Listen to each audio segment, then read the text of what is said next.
Intensi misa pagi hari ini mengucap syukur atas hari ulang tahun ke-5 Maximilian Tobias Danendra dan ulang tahun ke-15 Rafael Rio Fritz Armawan. Mohon berkat untuk anak-anak calon komuni pertama bersama kedua orang tuanya, dan mohon berkat untuk seluruh keluarga di Paroki Santo Paulus Juanda. Mohon kedamaian kekal bagi Bapak Eduardus Edi Hure yang dipanggil Tuhan 1 tahun yang lalu. Marilah berdoa.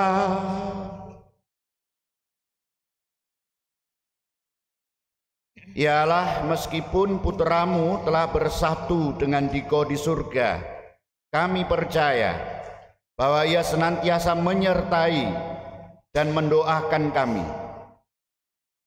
Kami mohon berkatilah kami agar dapat selalu bersatu sebagai umat-Mu dan memuliakan nama-Mu. Oleh karena itu kami mengucap syukur atas hari ulang tahun Maximilian Tobias Danendra yang ke-5 dan Rafael Rio Fritz Armawan yang ke-15. Berkenanlah Engkau senantiasa menyertai mereka dengan berkat-Mu dalam hidup selanjutnya. Kami juga mohon berkat-Mu untuk anak-anak calon komuni pertama dan kedua orang tuanya, serta seluruh keluarga di Paroki Santo Paulus Juanda.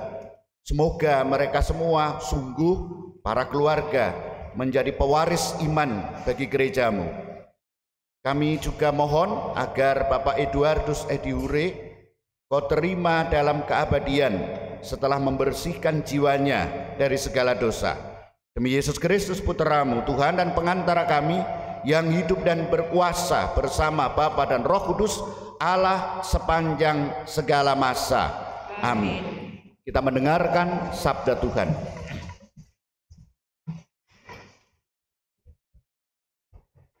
Bacaan dari Kisah Para Rasul. Setelah Yesus diangkat ke surga dari bukit yang disebut Bukit Zaitun, kembalilah para rasul ke Yerusalem yang hanya seperjalanan sabat jauhnya. Setelah tiba di kota, naiklah mereka ke ruang atas tempat mereka menumpang.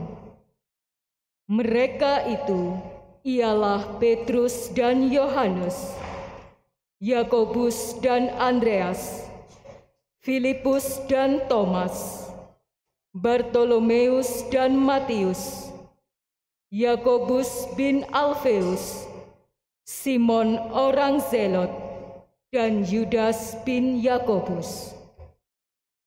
Dengan sehati, mereka semua bertekun dalam doa, bersama dengan beberapa perempuan serta Maria ibu Yesus, dan dengan saudara-saudara Yesus.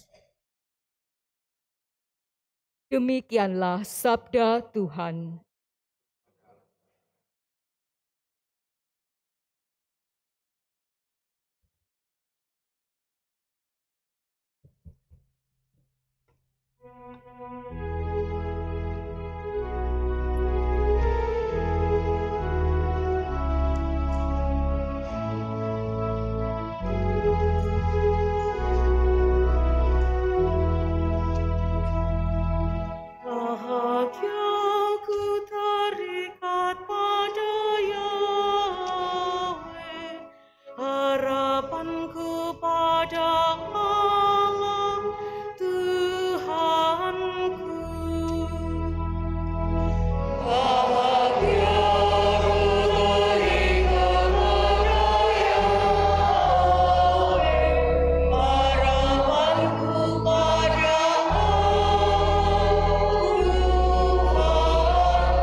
Siapakah aku harus gentar? Bahagia ku teringat pada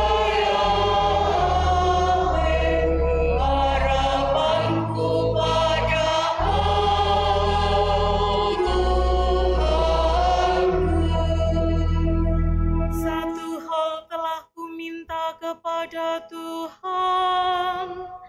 Satu inilah yang kuingini,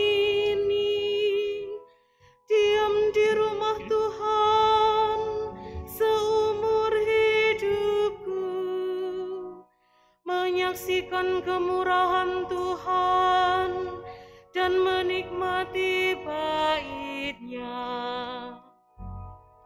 Bahagia ku terikat pada Yahweh, harapanku pada Allah Tuhanku. Dengarlah ya Tuhan seruan yang kusampaikan, kasihanilah aku dan jawablah aku. Wajah-Mu ku cari ya Tuhan, seturut firman-Mu carilah wajah-Ku. Bahagia ku terikat pada Yahweh, harapanku pada Allah Tuhanku.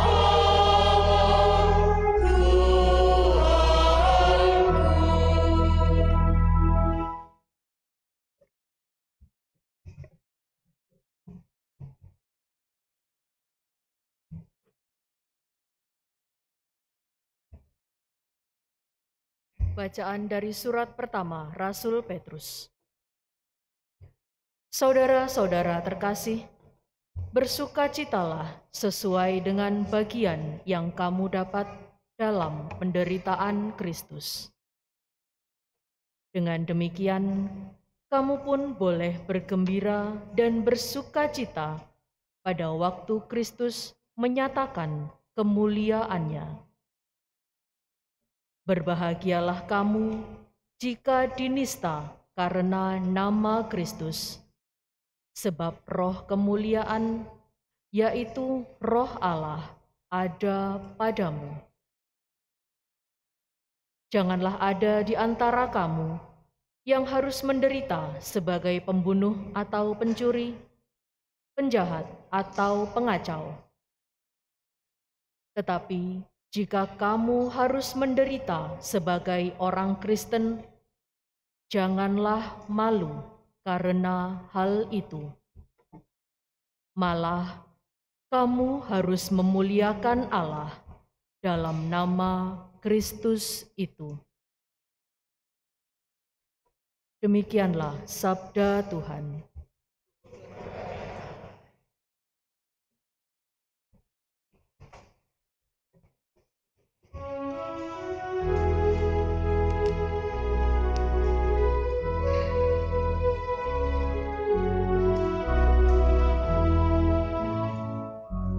Alleluia, alleluia,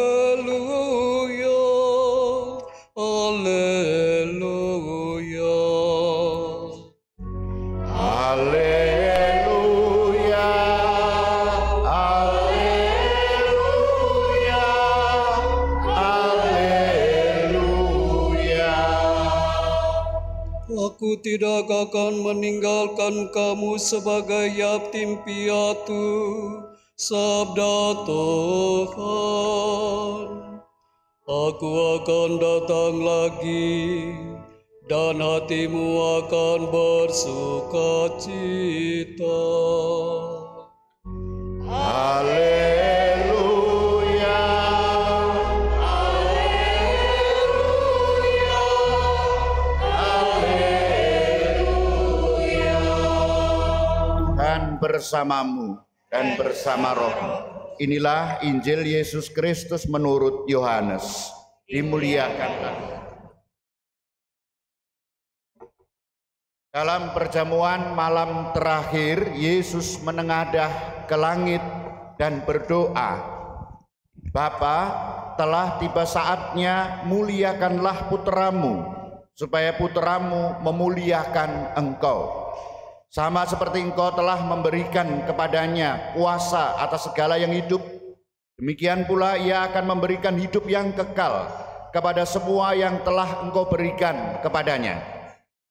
Inilah hidup yang kekal, yaitu bahwa mereka mengenal Engkau, satu-satunya Allah yang benar, dan mengenal Yesus Kristus yang telah Engkau utus.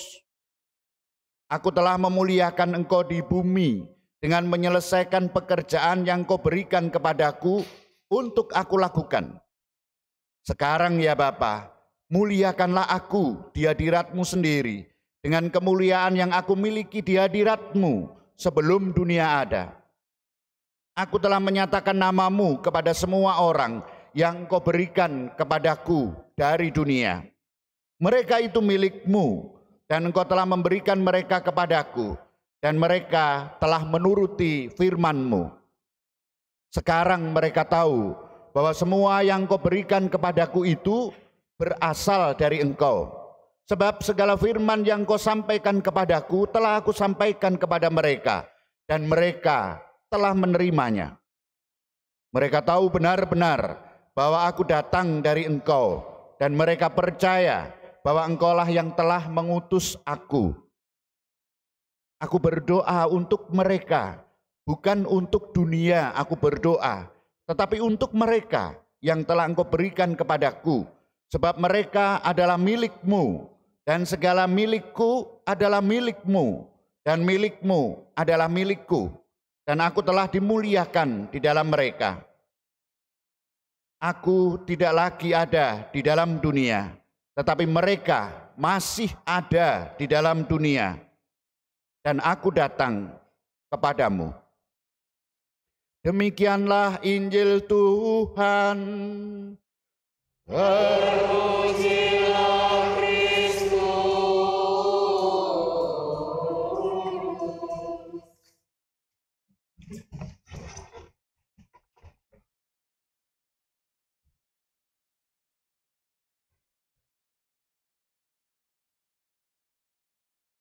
Dua bacaan yang kita dengarkan hari ini, diwartakan kepada kita hari ini, mengajak saya dan Bapak Ibu untuk menimba kekuatan iman dalam doa. Bacaan yang pertama, para murid dan Ibu Maria yang masih berada dalam situasi hidup yang terancam karena baru saja Tuhan Yesus mati disalib, dan penuh ketakutan menyatukan diri di dalam doa, di dalam ruang atas yang disebut senakulum. Dan mereka berdoa selama 9 hari menantikan kedatangan Roh Kudus. Yang inilah sekarang kita kenal dengan novena Roh Kudus.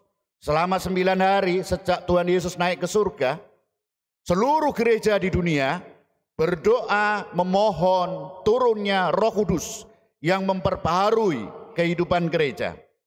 Dan novena ini menjadi induk dari semua novena yang biasa Bapak Ibu doakan, entah itu novena 3 kali Salam Maria, novena Santo Antonius, dan semuanya.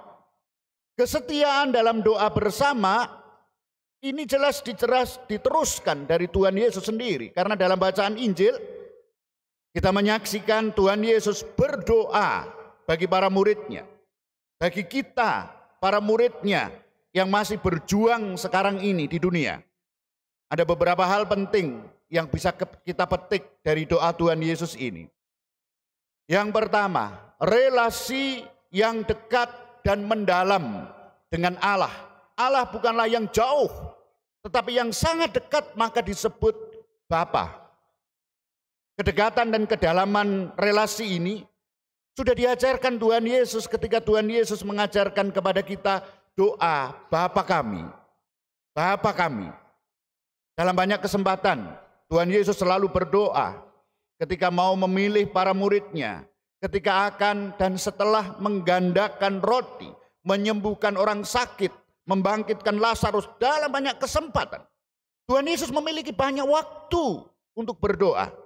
Meskipun dia sungguh kesana kemari dalam menjalankan perutusannya sebagai Allah yang menjadi manusia.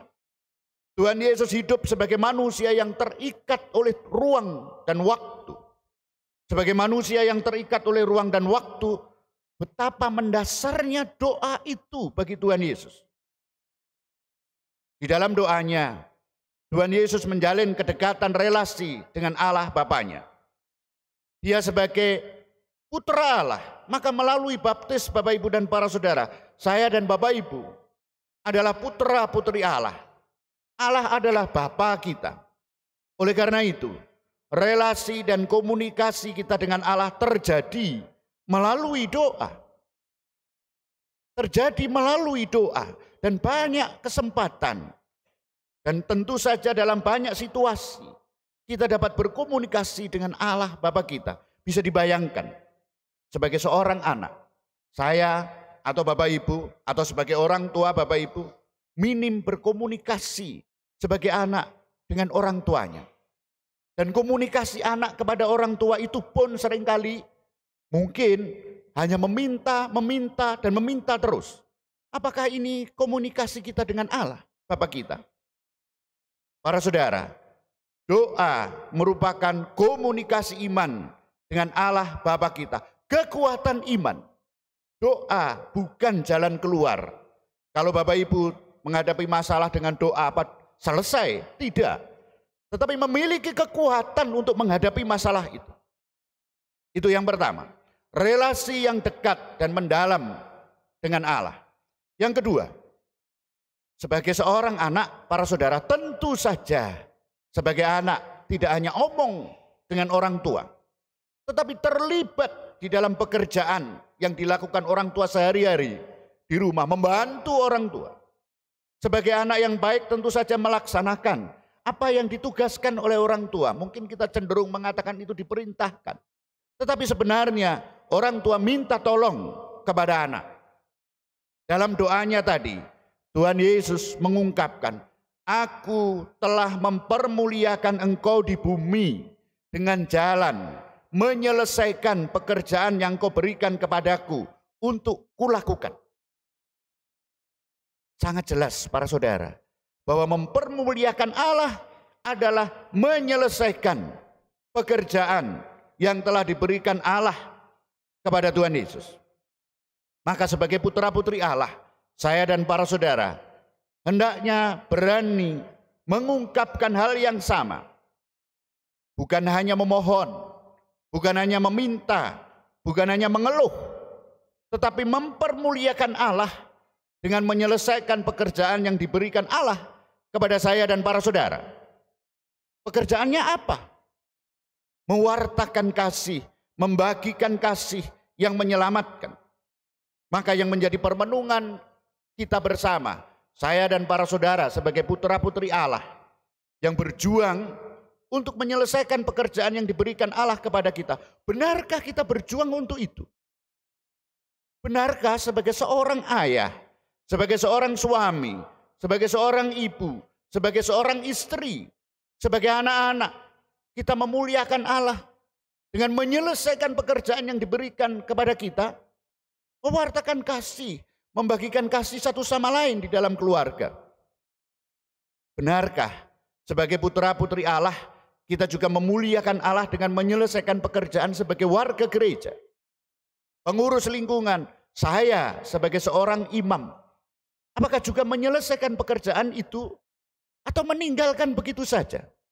Atau hanya omong saja sebagai pengurus di gereja tapi tidak melakukan kerja sama sekali? Atau meninggalkan pekerjaan yang dipercayakan kepada kita tanpa tanggung jawab? Benarkah kita, saya dan para saudara menyelesaikan itu? Berjuang untuk menyelesaikan itu? Yang ketiga, dalam doanya tadi Tuhan Yesus juga menyatakan, aku berdoa untuk mereka yang telah engkau berikan kepadaku, sebab mereka adalah milikmu dan segala milikmu adalah milikku. Dan milikku adalah milikmu, dan aku telah dipermuliakan di dalam mereka. Tuhan Yesus berdoa para saudara, bagi para muridnya, bagi saya dan para saudara. Di dalam doanya itu jelas dinyatakan bahwa para murid yang sekarang percaya dan mengikuti Tuhan Yesus adalah rahmat pemberian Allah. Dan itu berarti milik Allah Bapanya. Dan milik Bapa adalah milik Tuhan Yesus, ada kesatuan yang sangat erat. Semua itu dianugerahkan Allah kepada Tuhan Yesus. Dan karena begitu erat persatuannya itu, maka yang menjadi milik Allah juga menjadi milik Tuhan Yesus. Dalam doanya ini jelas nampak sikap Tuhan Yesus terhadap saya dan para saudara, para muridnya. Satu, mereka adalah pemberian Allah, rahmat Allah. Bukan milik siapapun, tetapi milik Allah, saya dan para saudara ini. Yang kedua, milik Allah berarti milik Tuhan Yesus. Sangat dicintai artinya. Seperti Allah mencintai Tuhan Yesus. Yang ketiga, milik Allah adalah milik Tuhan Yesus sungguh menjadi satu. Sikap inilah yang hendaknya diwariskan dan kita warisi dalam kehidupan kita. Dalam keluarga misalnya, setiap anggota keluarga adalah pemberian Allah. Kita tidak pernah memilih saudara kita, kakak kita, atau adik kita. Kita juga tidak pernah memilih orang tua. Orang tua juga tidak pernah memilih anaknya. Semua dan setiap anggota keluarga adalah rahmat pemberian Allah. Diberikan kepada kita. Dengan demikian, milik Allah itu tidak dapat diperlakukan seenaknya. Sama sebagai fungsionaris gereja, apapun fungsionaris itu. Umat yang dipercayakan kepada saya, umat Santo Paulus Juanda, atau umat yang lain yang dipercayakan kepada saudara, sungguh pemberian Allah. Kita tidak bisa memilih. Saya tidak memilih menjadi pastor di Juanda, dan para saudara juga tidak pernah memilih saya menjadi imamnya. Maka benarkah kita menyadari bahwa anak-anak, orang tua, suami, istri, saudara seiman, pemuka-pemuka umat semua adalah milik Allah, rahmat dari Allah. Benarkah kita menghormatinya? Di akhir doanya, Tuhan Yesus menyatakan, aku tidak ada lagi di dalam dunia, tetapi mereka masih ada di dalam dunia. Aku datang kepadamu. Dunia berarti segala yang bertentangan dengan keilahian, dosa, kejahatan, kesementaraan. Dengan doanya ini Tuhan Yesus menyatakan situasi para murid yang masih berjuang, saya dan para saudara, di tengah dosa, di tengah kejahatan, di tengah kesementaraan yang seringkali mengaburkan kita untuk memandang keilahian. Para murid ini membutuhkan kekuatan Allah. Dengan demikian, agar dapat memuliakan Allah dengan menyelesaikan pekerjaan yang diberikan Allah kepada kita. Dan agar kita menyadari semua yang dipercayakan Allah kepada kita adalah milik Allah, kita membutuhkan kekuatan ilahi dari Allah. Dan itu kita peroleh dalam doa pribadi kita. Tanpa doa, kita kehilangan kekuatan ilahi dari Allah. Dan sangat mudah disesatkan dalam dunia yang penuh dengan dosa, kejahatan, dan kesementaraan. Berkat Allah senantiasa menyertai kita semua. Amin. Kita hening sebentar Bapak Ibu. Kita kembali kepada diri kita masing-masing. Jika para saudara ditanya, pekerjaan Allah yang dipercayakan para saudara apa itu? Sebagai umat, sebagai suami, sebagai istri, orang tua, anak-anak, apa yang dipercayakan Allah kepada para saudara? Sebagai fungsionaris, benarkah para saudara sedang berjuang untuk menyelesaikan pekerjaan itu?